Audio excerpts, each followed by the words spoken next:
नमस्कार. जय श्रीराम. मंडळी, आपल्या सर्व ऐहिक जीवनाचा, ऐशोआरामी जीवनाचा त्याग करून सिद्धार्थ गौतम नावाचे राजपुत्र त्यांनी एक प्रकारे जीवनाचा त्याग केला, संन्यास घेतला आणि बोधी वृक्षाखाली म्हणजे पिंपळाच्या वृक्षाखाली त्यांनी तपश्चर्या केली. त्या तपश्चर्येचं फळ म्हणजेच भगवान गौतम बुद्ध. बुद्ध ही एक स्थिती, बुद्ध ही एक उपाधी, एका विशिष्ट ज्ञान साधनेनंतर अशी एक अवस्था निर्माण होते की मनुष्य या सगळ्याच्या पलीकडे जातो. ऐहिक सुख, दुःख, यातना, आनंद, दुःख, निंदा, स्तुती, ह्या सगळ्याच्या ऐहिक गोष्टी तो मनुष्य पलीकडे जातो. ती अशी स्थिती, ती एक अवस्था म्हणजे ज्ञानी म्हणू शकत, प्रचंड ज्ञानाच्या प्रचंड पलीकडची व्यक्ती, ज्ञानाच्या प्रचंड पलीकडची व्यक्ती, अशीच व्यक्ती ती बुद्ध अवस्थेला पोचत असते. अशी असाधारण, अद्वितीय, अलौकिक बुद्धिमत्ता आणि अलौकिक साधना, तपश्चर्या अशी करणारी व्यक्ती तिथे पोचत असते. म्हणून ती व्यक्ती सर्व ऐहिक सुखदुःखांच्या, बाकी सर्वच गोष्टींच्या, ऐहिक गोष्टींच्या पलीकडे पोचलेली असते. तिला कोणत्याही गोष्टीचं सोयीस्कर घाललेलं नसतं. कारण सामान्य मनुष्य सगळ्या पाशात अडकलेला असतो, ऐहिक पाशात अडकलेला असतो आणि ह्या मनुष्याने सगळे पाश सोडलेले असतात. मंडळी, गौतम बुद्धांनी, भगवान गौतम बुद्धांनी संदेश दिला ते तर मानवजातीसाठी प्रेरणादायी आहेत. परंतु मुख्य संदेश त्यांचा कोणता? त्यांनी तर आपल्या सगळ्यांना ज्ञान दिलं. त्यांनी प्रज्ञा, शील, करुणा, दया, क्षमा, शांती असं पंचशील दिलंच आपल्याला. परंतु तरीही देखील त्यांचा एक अपूर्व असा, एक अतिशय, आपण सर्वजणांनी यावर विचार करायला हवा असा संदेश कोणता असेल तर तो, तुम्ही तुमच्या जीवनाकडे डोळसपणे बघा, वर्तमानात जगा, वास्तवतेचा विचार करा. वास्तवाकडे म्हणजे वस्तुनिष्ठेकडे पाठ फिरवू नका, वास्तवाकडे पाठ फिरवू नका. वर्तमानात जगा, वर्तमानाचा विचार करा. भूतकाळाचं ओझं उगाचच पाठीवर घेऊ नका, कर्मकांडात अडकू नका. भूतकाळ भूतकाळ म्हणत त्याला किती काळ गोंधळात तुम्ही राहणार आणि कर्मकांडात अडकणार. तुम्ही वर्तमानात जगा. काल्पनिक गोष्टी विश्वास ठेवू नका. आपल्याला जे दिसतंय, डोळ्यांना जे दिसतंय, समोर दिसतंय, त्याचा स्वीकार करा. तर तुम्ही तुमच्या आयुष्यात आत्मविश्वासाने संकटावर मात करू शकाल, परिस्थितीवर मात करू शकाल, परिस्थितीला सामोरे जाऊ शकाल. जे दिसत नाहीये, जे जाणवत नाहीये, त्या गोष्टीविषयी मोह किती बाळगायचा, त्या गोष्टींमध्ये गुंतून किती राहायचं आणि त्यासाठी यातायात किती करायची. थोडक्यात आम्हाला भगवान गौतम बुद्धांनी वस्तुनिष्ठ जीवन जगायला सांगितलं. वास्तवाकडे पाठ फिरवू नका. तो आजचा विचार करा, वर्तमानाचा विचार करा. तुमच्यातला आनंद तुम्हीच निर्माण करणार आहात, पण तो आनंद तुमच्या हृदयामध्ये आहे. दुःखाचे कारण तुम्हीच असता. भगवान गौतम बुद्धांना त्यांनी सुरुवातीला असं म्हटलं की हे जग दुःखाने भरलेलं आहे आणि दुःखाने जग भरलेलं असल्यामुळे दुःखमुक्त करण्यासाठी म्हणून ते घराबाहेर पडले. परंतु नंतर यावर त्यांनी उपाय सांगितला की सर्व काही तुमच्या मनामध्ये, हृदयामध्येच आहे. तुमचं मन किती सक्षम आहे, ते किती खंबीर आहे, ह्यावरच जीवनातल्या अनेक गोष्टी अवलंबून असतात. तुमचं यशापयश हे त्याच्यावर अवलंबून आहे. तुमचा पराभव हा तुमचं मन जर कमकुवत असेल आणि ते कल्पनेच्या विश्वात अडकत असेल, तिकडे भराऱ्या मारत असेल, तर तुम्हाला अपयशच येणार आहे.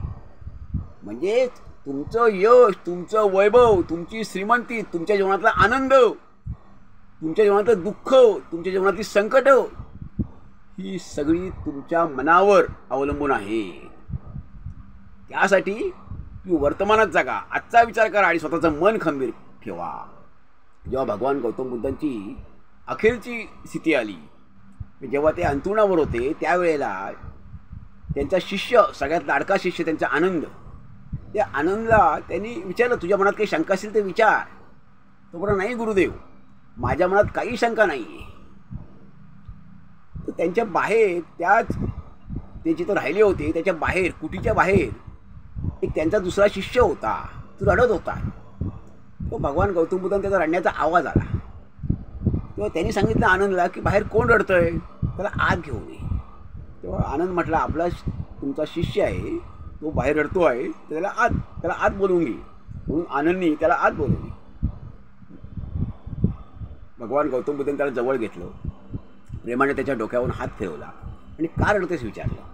त्याने सांगितलं की भगवान, तुम्ही जाणार आहात, तुम्ही आम्हा सर्वांना सोडून जाणार आहात, हे दुःख मला सहन होत नाही. आता आम्हाला मार्गदर्शन कोण करणार, आणि ह्यासाठीच मी रडतो आहे. मला शोक आवरत नाही. आम्हाला मार्गदर्शन कोण करणार, आम्हाला दिशा कोण दाखवणार, रस्ता कोण दाखवणार. तेव्हा त्याला भगवान गौतम बुद्ध असं म्हणाले की ह्या जीवनातली प्रत्येक गोष्ट नाशवंत आहे, हे जगत नश्वर आहे. जी व्यक्ती येणार ती जाण्यासाठीच येते. मृत्यू हे जीवनातलं अंतिम सत्य आहे. मृत्यू हा प्रत्येकाला अटळ आहे, त्यामुळे ते कुणाच चुकणार नाही आहे. त्यामुळे ह्या जीवनातली प्रत्येक गोष्ट ही नश्वर आहे. संपत्ती असेल, वैभव असेल, कोणतीही गोष्ट अशी, शरीर आहे, ह्या सगळ्या गोष्टी जाणाऱ्या आहेत, कुठलीही गोष्टी टिकणार नाही. तेव्हा हे जगच परिवर्तनीय आहे. परंतु मार्गदर्शन, तो म्हणाला, नाही गुरुदेव, पण मला मार्गदर्शन कोण करेल आम्हाला सगळ्यांना. ते म्हणाले, तुमचं मार्गदर्शन तुमचं स्वतःलाच तुम्हाला करावं लागणार आहे. याचं कारण तुमच्या हृदयामध्ये जो दीप आहे तो तुम्हालाच प्रज्वलित करायचा आहे. तेवढा आत्मविश्वास तुमच्यामध्ये निर्माण झाला पाहिजे. आणि ज्ञान आणि शक्ती ह्याचा शोध बाहेर घेऊ नका. या गोष्टी बाहेर नाही, तुमच्या हृदयामध्ये दडलेल्या आहेत.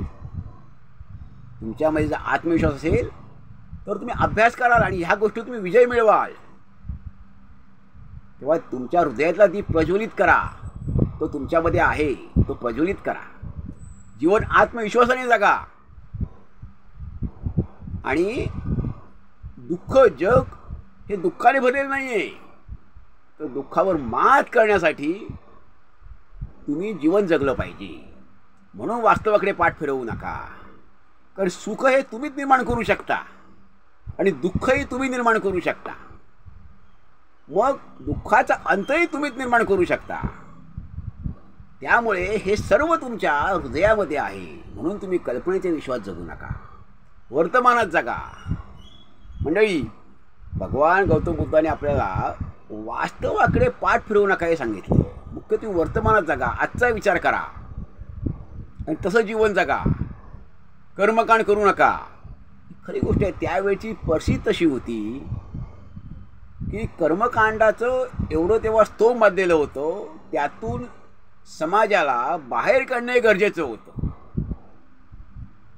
आता दुसरा एक मुद्दा राहिला की जी आरती एक आहे, दशावताराची आरती, त्याच्यामध्ये हा भगवान गौतम बुद्धांना 10वा अवतार म्हटलेला आहे, 9वा अवतार म्हटलेला आहे. तर खरंच भगवान गौतम बुद्ध हे 9वा अवतार होते का? तर मुळामध्ये असं येतं की वेद मानणारा जो असतो तोच ईश्वराला मानू शकतो. मग भगवान गौतम बुद्धांनी वेद नाकारलेले होते आणि ईश्वराचं अस्तित्वही नाकारलेलं होतं. त्यामुळे वेद आणि ईश्वर ह्या दोन वेगळ्या गोष्टी आहेत. भगवान गौतम बुद्धांनी एक वेगळ्याच रस्त्याने गेले आणि त्यांनी वेगळाच मार्ग दाखवला, कारण त्या मार्गाची त्यावेळेला गरज होती. कारण समाज आमचा त्यामध्येच गुंतलेला होता. त्यामुळे त्यातून त्याला बाहेर काढणं हे त्यावेळेला गरजेचं होतं. हे महापुरुष असतात किंवा युगपुरुष असतात, हे त्यावेळेचं थोडं अपत्य असतात. त्यांना एक वेगळ्या समाजाला त्यावेळेला विचार देणं गरजेचं असतं. त्यांच्यावर ती एक वेगळी जबाबदारी असते आणि ते आपलं कर्तव्य वेगळ्या समाजाला वेगळी दिशा दाखवण्याचं, वेगळा विचार देण्याचं आपलं कर्तव्य पार पाडत असतात. तेव्हा दशावताराच्या आरतीतले जे बुद्ध आहेत ते 27वे बुद्ध आहेत. 27वे बुद्ध जे होते ते वेद वगैरे मानणारे होते आणि ते ईश्वराचे भक्त होते, वेद मानणारे होते. त्यामुळे दशावतारातल्या आरतीमध्ये जो उल्लेख आहे तो त्यांचा आहे, 27व्या बुद्धांचा आहे. आणि भगवान गौतम बुद्ध हे 29वे बुद्ध होते. त्यामुळे मंडळी, भगवान गौतम बुद्धांनी आपल्याला जो संदेश दिलेला आहे की वास्तवाकडे पाठ फिरवू नका, तुम्ही वर्तमानात जीवन जगा, कल्पनेच्या विश्वात जगू नका, भूतकाळात जास्त कवटाळू नका, त्यात रमू नका आणि वस्तुस्थितीकडे पाठ फिरवू नका. हा मंत्र, हा त्यांनी दिलेला संदेश हा मानवजातीसाठी हा उपयुक्त आहे. कारण कर्म वगैरे जे आहे ते माणसांनी स्वतःनीच घडवायचे असतात. आपल्या प्रयत्नातूनच, आपल्या श्रमांतूनच माणसाने आपलं नशीब हे घडवायचं असतं, बनवायचं असतं, तयार करायचं असतं. तूच आहेस तुझ्या जीवनाचा शिल्पकार, हा खरा भगवान गौतम बुद्धांचा संदेश आहे.